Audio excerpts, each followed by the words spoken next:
एक बेर एगो हंस के टोली समुंदर के किनारा किनारा जात रहे। वही जगह पे एगो कौआ भी मस्ती करत रहे। कौआ में बड़ा घमंड रहे। वो अपना आगा केहू के कुछो न समझत रहे।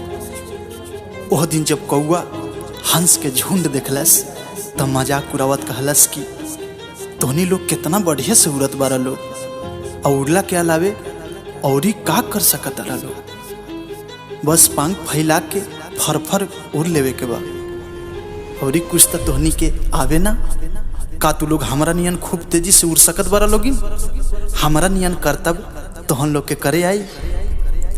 आगे कहलस, अरे हम तो बेकार में तोहन जाना से बोला तनी, भला तोहन लोग के कैसे करे आई?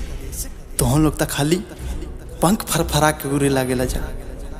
तोहन लोग के जनले की आखिर उड़ल का कहाला। हंस में जवन सबले बूढ़ रहे वो ध्यान से कौआ के बात सुनलस। कहलस, सुन के बहुत खुशी भाई कि तहरा बहुत कुछ करे आवे, बाकी ये पर तू घमंड जन करा। घमंड तब बढ़िया बढ़िया आदमी के नाश कर देला। तू तक कौआ बरा। हंस के बात सुन कौआ खिसिया के बोलस, हम घमंड फंड ना जानेला। अगर तुहन लोग में से केहू हमार मुकाबला कर सकता तो हमारा सोझा आवे और हमरा के हरा के दिखावे। कौआ के ललकार सुन हंस ओकरा संगे लड़े के तैयार भइल। एगो हंस आगे आई आ कहलस कि अपना पर इतना घमंड कइल बढ़िया नहीं के, हम तोहार चुनौती स्वीकार करत हैं। बोला का करे के बा? कौआ हंस के झुंड के सहमति से प्रतियोगिता तय भइल। तय भइल की प्रतियोगिता 2 बेर में हुई। पहला बेर में कौआ अपन कर्तव्य दिखाई और जैसे जैसे वो करी ठीक वही तरह हंस के करे के पड़ी। प्रतियोगिता शुरू भइल। कौआ अपन एक से बढ़ के एक कर्तव्य दिखावे लगल। कबो जमीन के छुअत ऊपर उड़ जाए तो कबो गोल गोल घूमे लगे। जब हंस ओकरा नियन ना करे पौले तो कौआ मजाक उड़ावे लगे। कौआ कहलस, हम तो पहले ये कहत रहे कि तोहन लोग के कुछो न करे आई। अब हंस के बारी आई।